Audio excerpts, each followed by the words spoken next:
The governorship election later in the year in Edo State, the south-south region of Nigeria, is shaping up to be the second part of a contest that first took place 4 years ago in 2016. Former Secretary to the Edo State government, Osage Ize-Iyamu, who was yesterday handed the ticket, as it were, more or less, of one of the factions of the All Progressives Congress in the state, was the standard bearer back then of the main opposition party, the People's Democratic Party, in the governorship election. He ran a close contest against current governor, Godwin Obaseki, the APC candidate at the time. When the primaries are held in June, both men will be facing each other once again, this time as members of the same party, but representing two camps that have been waging a bitter war for the control of the party machinery in the state. Now, for his own thoughts about this turn of events, we are now being joined by Osage Ize-Iyamu, a pastor, former chief of staff to former governor Adams Oshiomhole, and a man who at the time held the position of secretary to the state government in Edo State. Welcome to the program, Pastor Osage Ize-Iyamu. Good morning. Good morning. Thank you for joining us. Thank you. Well, quickly. Thank you very much. Thank you for inviting me. Yeah, this is going to be largely a conversation around what happened yesterday and also the politics of Edo State. Now, you purportedly left the APC and then you went back and you say you are back home. And although the party primaries is supposed to be held on June 22, yesterday we were told that a faction of the party endorsed you as the consensus gubernatorial candidate of the APC. Now, don't you think that what was done, this backdoor arrangement, don't you think that could, in fact, in the long run, hurt your chances and the chances of the party at the polls? And in fact, some people could even say that what happened was unconstitutional and illegal. Well, thank you, Dr. Abati, for inviting me. I would like to start by... Is this you talking? Yes, we can hear you. I would like to start by saying that I don't believe that we have factions in PDP, in APC, sorry, in Edo State. I heard commentaries just now about the faction that belongs to Comrade Adams Oshiomhole. That is wrong. Adams Oshiomhole is the national chairman of the APC. He's not involved in any faction in Edo State. He cannot encourage any faction.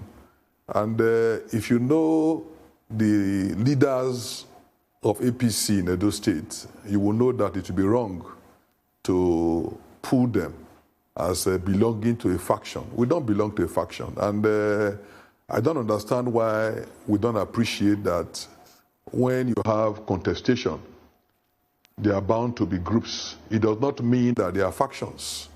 Our party has not been so divided in Edo State to the extent that everywhere in all the world, you will say there are different groups. It's not like that. What is happening is that the leaders of the party have been meeting and looking at the forthcoming gubernatorial elections. And in their wisdom, they said it will not be nice to allow too many aspirants to go into the race. And so there will be need to do some screening, look for a way to minimize the number. And I'm a lucky beneficiary of that effort, which of course is not illegal at all. It's normal in any democracy that leaders and elders of the party will try to build some consensus among aspirants and see how they can come up with one or two persons. So that has been done, and it's not a question of belonging to a faction. The leaders of APC in Edo State have agreed that I should contest for the next election. Of course, too, the governor, Godwin Obaseki, also has a right to contest. What we might be mistaking now for faction is that the governor and his aides in Government House, and then the leadership of APC and the members on one hand. But again, it's not a faction because Even those in government were put there by APC leadership. So I do not see anything about faction in Edo State. What I see is a contestation for office, and by the grace of God, after the primaries, we'll all come together and we'll support whoever emerges. Mr. Eze-Iyamu, thank you for that. Now, you say that you believe there are no factions, but this rift within the APC that many have seen over time for the past few years in Edo State, many feel may come at the cost of governance within these elections. But many also feel that if Governor Obaseki is to lose to you in the party primaries, that he may cross over and contest with the PDP. Now, how do you think this may affect the APC going forward, if that is the case? And why did you also decide to contest under the APC in these elections? In the previous elections in 2016, you were the gubernatorial candidate for the PDP in Edo State. Well, thank you. Yes, almost 4 years ago, I ran on the platform of the PDP. But again, I'm sure if you know my history, you will know that I'm one of those who formed the APC. I was not only a member of the major committee, I was the vice chairman of the Constitutional Drafting Committee. With all modesty, when we were doing all this, the present governor was not even a member of the party. And I can tell you that compared to what I have contributed in terms of membership, because even in Edo State, most of those who are even with him in government today, and most of those who are in the party, are people that I directly influenced to come into the party. And even coming back, I'm proud to say that I came back with thousands of members. So I've also come to strengthen the party, and I'm very proud of this record.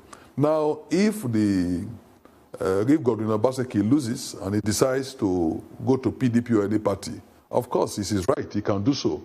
But I want to say that as of today, APC is very well accepted in Edo State. The leaders are people who are very well grounded in their localities. And if he goes outside the APC, I think he will suffer a very miserable defeat. Well, I'm not too sure that many Nigerians will believe you when you say that there is no faction in Edo State, and when you claim that Comrade Governor Adams Oshiomhole is innocent in the matter. From what we have seen, it is very clear that there is crisis in Edo APC, and it's been alleged that you are being used as a tool by the national chairman of the party to remove Godwin Obaseki from office. And there are persons who have said, look, in all of these matters, the national chairman of the party is playing the role of a jury, judge, and executioner in his own matter. You'll recall that some people have said he should not even be involved in it. So are you being used by Adams Oshiomhole and the Edo People's Movement, as alleged? Well, Dr. Abati, you know that that cannot be correct. You mentioned just now my antecedents. By the grace of God, I've been chief of staff. I've been secretary to government. I've been the national vice chairman of one of the major parties, and I played a very serious role in the formation of the party. So to be absurd for anybody to say that I'm being used. And in any event, this is not the first time I want to run for governor, so what I'm even doing is not new. I did it before, so I'll be surprised if anybody would suggest that I'm being used for aspiring for an office I've aspired to run for before. Now, when you continue to mention Comrade Adams Oshiomhole's name, the issue is, what is the problem? Adams Oshiomhole was governor of Edo State. He distinguished himself. He has no intention, and he cannot even contest again. So what is the issue? Himself and Godwin Obaseki, they are not from the same senatorial district. So he cannot say that perhaps maybe they want to run for Senate. Godwin Obaseki, to the best of my knowledge, is not aspiring to go for chairmanship of the party. So what is the issue? What I see, and it's a deliberate effort to bring the national chairman's name into this issue, is that he played a serious role in the emergence of the governor the first time. And because he has chosen not to do so this time, they are now dragging him as supporting a faction. If supporting a faction means your refusal to support somebody to run for an office is already in, then that's unfortunate. Because I have not seen any statement by Comrade Adams Oshiomhole that suggests that he's encouraging the faction. And how can you tell him to step aside from playing the role he was elected to play? He's the national vice chairman. Are you going to tell the governor to step aside because he wants to be governor? It will be ridiculous. You are not going to tell the governor because, oh, you are contesting, stop being governor. That's ridiculous. He's the governor of the state. And until, November 12th, he remains the governor. So in the same way, Adams Oshiomhole, he's the chairman of APC. And everybody should realize that. People have tried to say, oh, they suspended him, they removed him. But, those were all futile exercises. But the reality is that, what is the issue? If you are saying that, oh, Adams Oshiomhole and the governor, they are fighting over what? The only time I recall that the governor, Adams Oshiomhole, has even intervened is because a lot of party leaders were complaining about the governor. And to nip the crisis that you see now, which you are calling faction, he tried to talk to the governor, and he became an enemy. But the real issue is the governor, Adams Oshiomole's refusal to impose anybody on the people of Edo State. He has chosen to be neutral, and to me, that should be commended. For somebody, you are calling him in one breath a godfather, and at the same time, you are also appealing that you want him to be a godfather.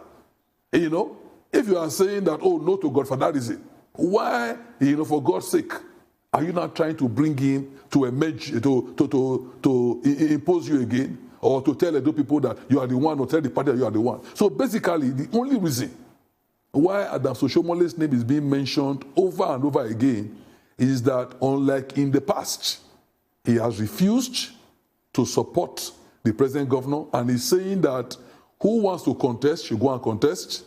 Apart from the fact that I don't want to get involved, my present position as national chairman of the party makes me a father of all. And it will not be fair for me to support anybody. If I did it as governor before, fine, but I cannot do it as national chairman. And I think it should be commended. And if you know the leaders of our party in Edo State, you will know that it cannot be about Adams Oshiomhole. The people who brought Godwin Obaseki are dissatisfied with the style of governance. You entered government and you decided that the party itself has no business with your government, forgetting that they are the ones who mobilize the votes to get you there. And you've created so much insecurity to the extent that nothing is happening again in the state. Investors are not coming, projects are halted, and all we see every day is the governor, addressing talks and using words that are inciting. I will crush. The national chairman, who was the former governor, cannot enter the state without my permission. I will deal with him. My second term is not negotiable. How can you say your second term is not negotiable? That means God has no role to play. Edo people have no role to play. Nobody can say anything about it. It's my right. Yes, you have a right to contest. But we also have a right to also contest.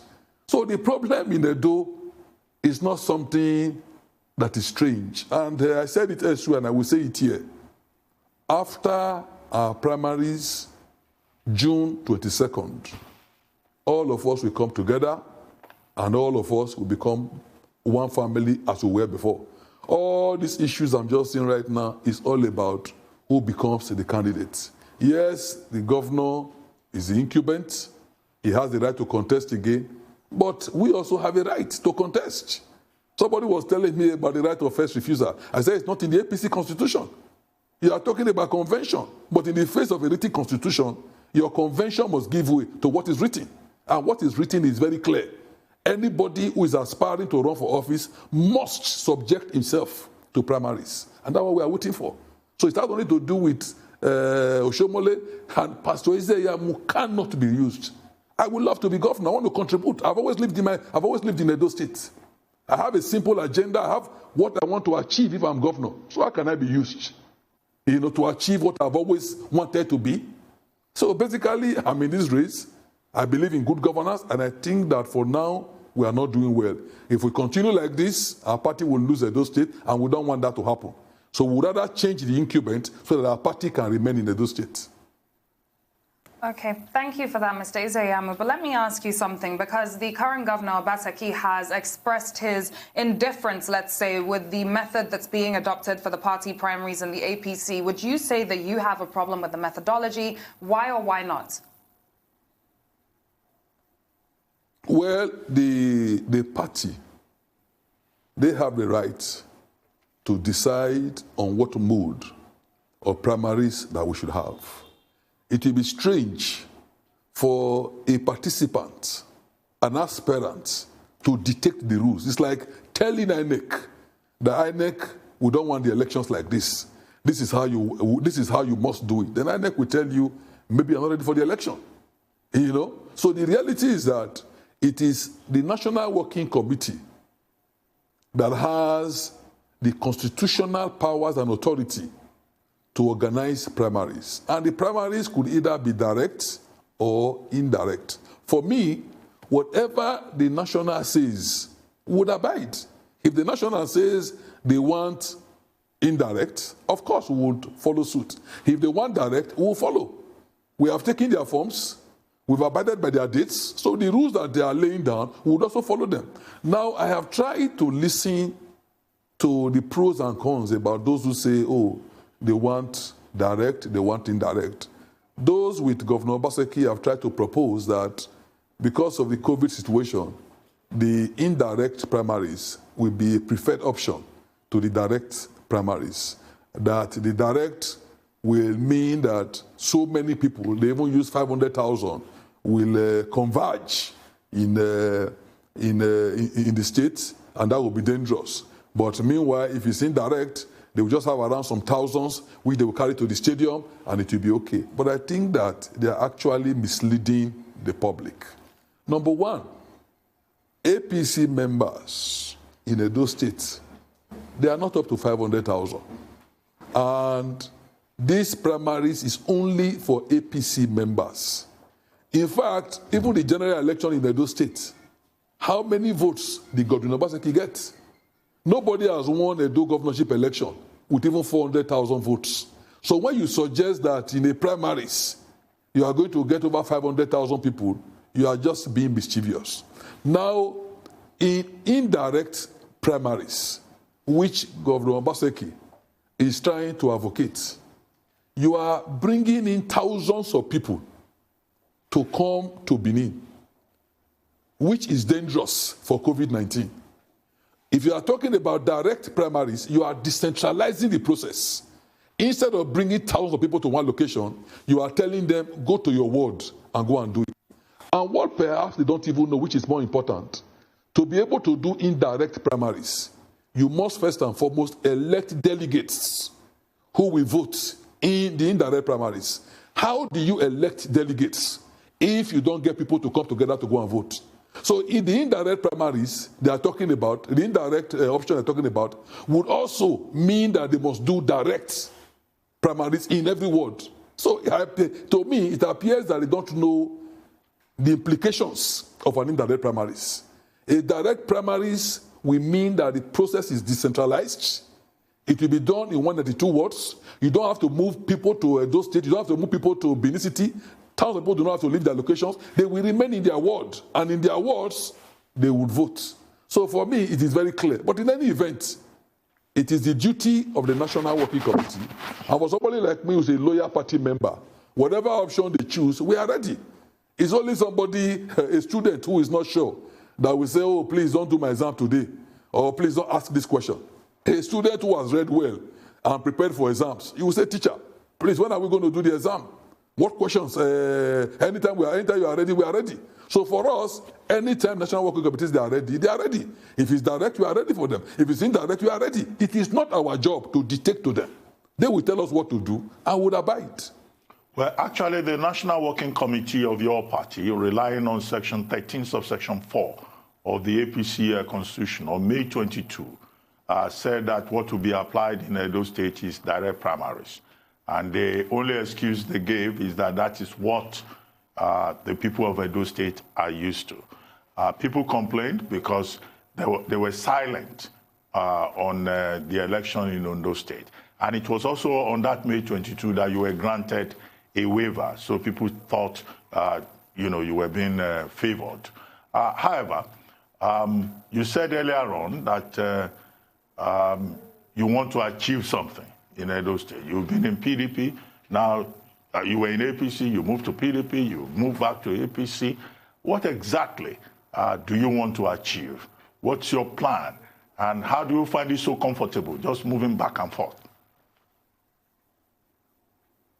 Dr. Abati, with due respect, you are somebody that I admire a lot. And I recall I used to know you as a very strong voice in the print media.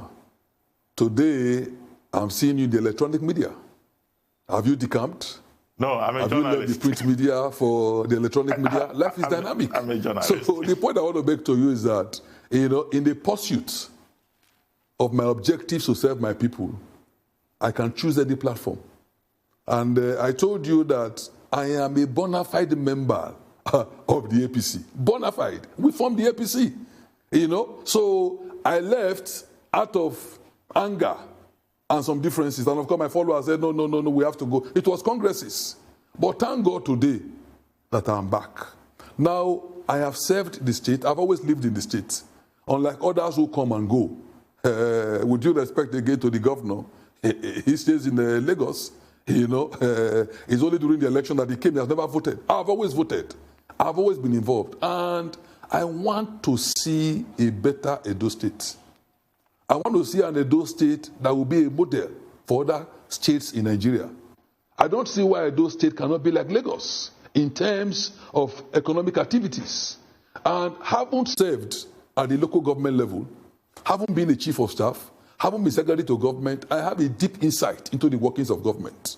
Most governors enter into office without a clear-cut agenda of what they want to achieve. So the first thing that came to my mind when I started thinking, it might be better for me to aspire to be a chief executive than being an aide, a subordinate who cannot take fundamental decisions. I said, I need to have a working document. I need to have a roadmap. What do we put down so that people can see and we can run with it? That's what made me to come up with a simple agenda. A document that I would send to you so that you can read. The simple is an acronym. X is security. I is infrastructural development. M is manpower development. P is public-private partnership. L is leadership by example. And E is employment and empowerment. This is what, in summary, the simple agenda stands for. Of course, it's more detailed. But I believe that we can do so much in our state. Now, take security, for example. In Edo State today, kidnappers are having a feed day. There's so much insecurity. And the governor is not doing much about it. Despite the fact that the security vote that used to even be 500 million a month has been moved to around 750 million by the governor. He collects it, he doesn't account for it, and yet nothing much is happening. From what I have found out, you would not believe that the governor who collects 750 million a month gives the Nigerian police force, Edo State, 5 million a month. That's not a serious person. With due respect, a man who wants to face security, you will give the Nigerian police force 5 million a month and you pocket 750 million. It means that you are not serious. And if there is no security, how do you expect businesses to thrive? How do you expect investors to come in? So basically, the starting point is to secure our state. Make it attractive for investors. Once that is in place, you will find out that with infrastructural development coupled with the kind of manpower training that we want to do to ensure that our people are the peak in the area. Private partnership. Leadership by example. Leadership that is transparent, honest, accountable to the people. Then you will see that Edo State will flourish. These are the things that drive me. I'm passionate about Edo. I will live here, I will die here, I will be buried here. I have no other place to go. So I want to ensure that we have good governance in our state. I can tell you that in the past 1.5 years, Edo State government has come to a complete halt because the governor is so obsessed with fighting his political opponents. Every time you hear him speak, it's all about destroying political opponents. Houses are being bombed, the governor does not even condemn, he does not show concern. As far as his political opponents are being dealt with, it's well and good. And this cannot continue. So for some of us, we must rescue our states. We will not allow temporary tenants occupying government house to destroy our state and move back to Lagos or elsewhere. We want people who are passionate about our state, who want development in our states. So that is the drive. And I want to assure you that the simple agenda that I have is one that those state people can read and use to assess my government. Track what I'm doing, and at the end of the day be able to say Pastor Eze-Iyamu was true to his word or Pastor Eze-Iyamu did not perform. Thank you for giving us that mandate. Now, I want to ask you on, based in line with what you just said, because of course these heavy political fights that we have seen over the past 4 years have come at a serious cost to governance. So, going forward, are you saying that the only issue that you can identify here that has caused all this disunity in APC Edo is simply the current governor Obaseki himself, and simply and truly, once out of APC Edo, everything goes back to normal? Are you saying that that is the key and fundamental problem? The only problem I see is that the governor, Godwin Obaseki, alienated himself the moment he got into office from the party leadership. He felt they were not relevant. He said that they were not important, and he distanced himself from them. And they also decided that since he didn't reckon with them, they would also distance themselves from him. But the moment he realized that second term was coming, he began to see how he could impose himself. And one of the funny ways was to say that his second term was not negotiable. Using the Governors Forum and other such groups, he has tried to blackmail the national chairman and the leadership of the party to hand over to him to the ticket. It's never done. Even his colleagues who are doing second term will tell him that they went through a primary process. So basically, the problem is self-created. The problem is self-created. And everything he has been doing since is geared towards that direction. Recently, I heard that he constituted a judicial service of inquiry to look into this, the state hospital. Now, funny enough, why wait till just some days to a primary election before that is happening? And you are talking about something that you were part of. You were a member of the State Executive Council when Adams Oshiomhole was governor of the state. The so-called project you are talking about was discussed when you were a member of ESCO. And based on the findings we have, even the 75% upfront payment, which the commission is quarreling with, you were the one who suggested it in the ESCO meeting that it should be done to ensure that there was no inflation based on the foreign exchange escalation. And throughout this period you have been governor, I'm aware that you have approved projects, you have approved upfront payment that is above 60%, which means if you want to use the 25% procurement law that says any advance payment should not be above 25%, as you say, you have breached it. And yet, just because you must deal with those who are not ready to support you, you have pretended to set up a commission of inquiry that even indicts you in your past and in your present. So what we see is a situation where you are just fighting everybody. I'm sure many of you will recall when I wanted to join the party. I called him. I tried to let him know that, I'm coming to join the APC, not a faction. Let's work together. So because he has the perception that Pastor might want to run for governor, he refused to see me. Well, and on the day that I was going to join, proven right? I saw a very embarrassing situation. Pastor He did everything to stop it. I've never seen a governor or a leader that will stop people from joining this party. You welcome them. Pastor Iyamo, let's take a short break. Let's take a short break, but the conversation will continue. Please stay with us. We'll be right back. Thank you. Yes.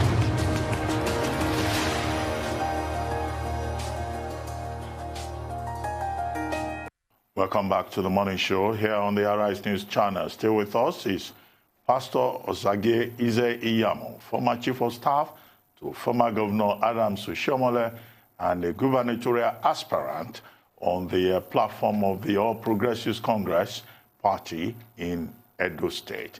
Now, Pastor Eze Iyamu, you were making a point. I would like you to land with that, and then thereafter I will ask you another question.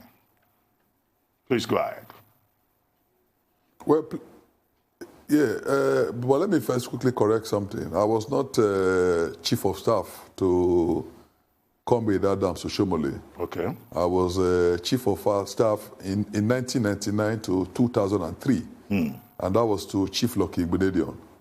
The best I did for Comrade Adams Oshiomhole was that I was the DG of his second-term re-election campaign, and I'm proud to say that we won the entire 18 local governments when I was DG. And of course, that was largely, again, due to the way he performed when he was governor. But which point do you want me to elaborate on, please? Well, maybe we'll just go ahead. I mean, what happened, I was going to, because you were making comments on the incumbent governor, and I was going to say to you that yesterday he reacted to what happened in Abuja, and he said that, look, your endorsement by, again, according to him, a faction of the party is hilarious. As far as he is concerned, it is a joke. He says whatever happens, he's convinced that he will win because he knows what he has done in Edo State. And his argument has always been that it's not that he doesn't want to carry other members of the party along, but what he found after becoming governor is that people expect him to share public funds, to patronize them. And he doesn't believe that that is what should be the case. Rather, he will devote money to development. And his media assistants have been inundating the media with evidence that he has actually performed. And you have a person like Chief John Oyegun, former governor, who says on the basis of his performance alone, he deserves a second term. What do you say to all of this? Well, Chief Odige Oyegun is entitled to his opinion, and, one will not fault him for saying what he said.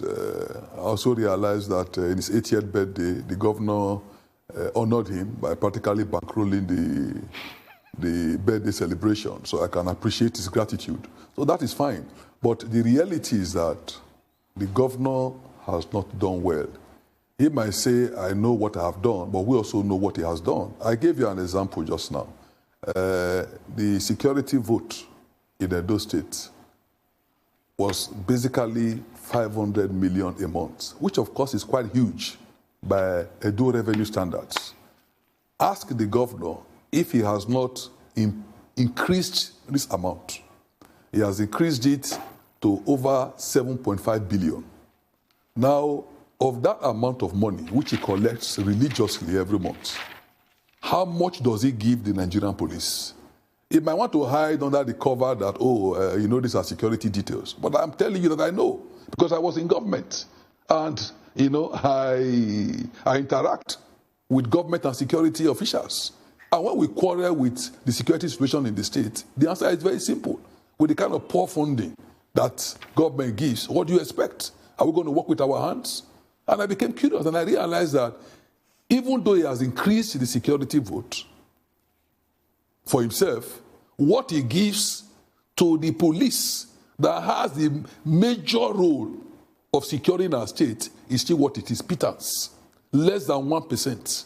And you want to believe that such a governor is doing well. When you say you don't want to share money with political leaders, I just believe that you are insulting them, because you have not been able to mention which political leader came to you. I can mention over 20 names in this program of eminent leaders in Edo State who are dissatisfied with him. We have two former deputy governors. Reverend Peter Obadan, who was a deputy to Oyegun. He thinks differently about the performance of Godwin Obaseki. You have Chief Lucky Mas, who comes from my senatorial, and the same senatorial with the governor. He thinks that the governor has done very badly. The National Assembly, the senator we have there, all the House of Rep members we have there, believe that the governor has done badly. How do you explain that? A governor who could not inaugurate his House of Assembly and had to use 9 people at 9:30 p.m. at night just to get a speaker. A governor who could ensure that 14 of his members in the House of Assembly Their seats are declared vacant, including the two representing his constituency, Oredo. Is that the governor you want to tell me that is on ground? The facts speak differently. Of course, we have a right to live in self-denial. We have a right to deceive ourselves. But the facts on ground, you are saying that people in Abuja, what do you mean by people in Abuja? Am I in Abuja? The people who came together, are they in Abuja?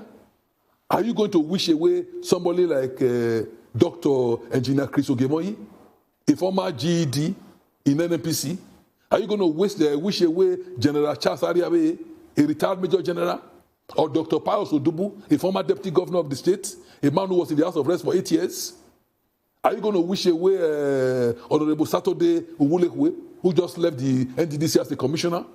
Or Honorable Ije Agbonyima, who was in the House of Reps? Or Professor Fred Abadasu, a professor of medicine in the University of Benin?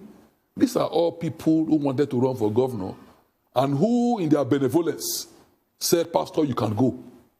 In terms of political history, the governor knows he cannot compare himself to them. You yourself know how the governor won. It was basically carried by Adams Oshomole.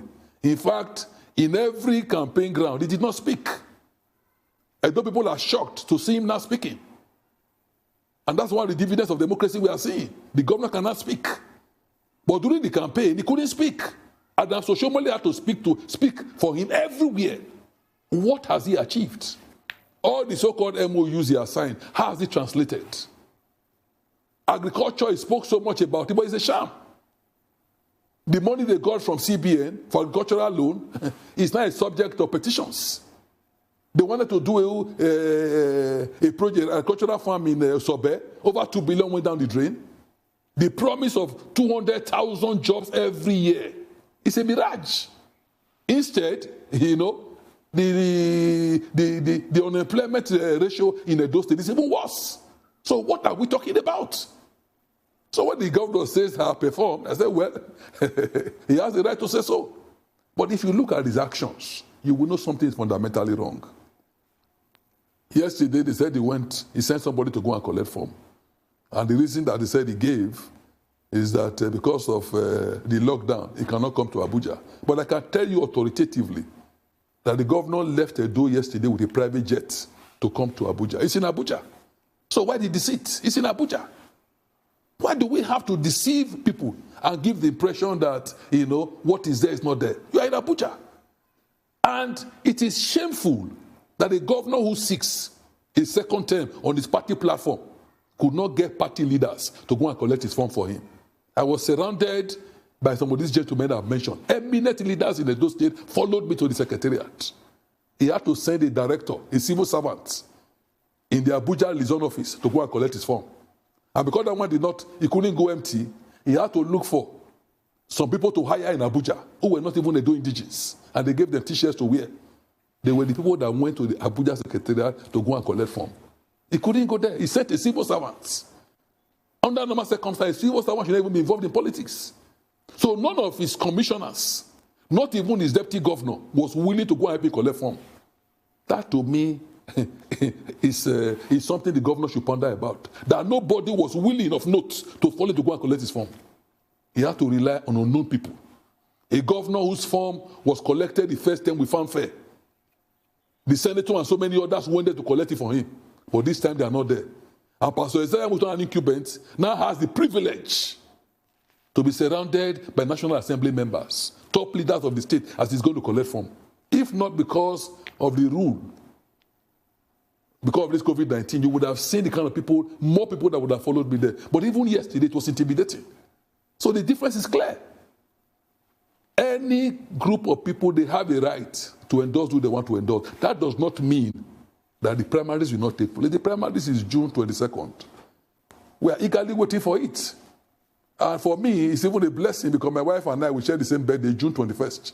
So I see it as a blessing of God that my primaries will be a day after. And I have no doubt in my mind at all that I will be the governor. I have no doubt. Unless it's not APC members who are going to vote. The people you have said want to share money with you. The people you have, said are miscreants. The people you have said you have no regard for. How do you expect them to vote for you? So that certainly they will vote for me because I respect them. I believe that if I'm going to get into office, it will be by their goodwill and the goodwill of Edo people. So the difference is clear. So unless the governor is going to import people from elsewhere to come and vote for him on that day, I don't see how he can win. And I think that is why he's so scared of a contestation. He will prefer, give it to me as the right of first refusal. But like I said, where is the right of first refusal in the constitution of the APC? It's not there. So if the governor is not ready to contest, then he should just take a bow and allow me go there. I'll be very glad if I'm unopposed.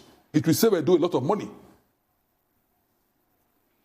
Well, Pastor Ize-Iyamu, I think we should thank you at this point for joining us on the morning show. Thank you for joining us. I'm sure that our viewers enjoyed our conversation very much.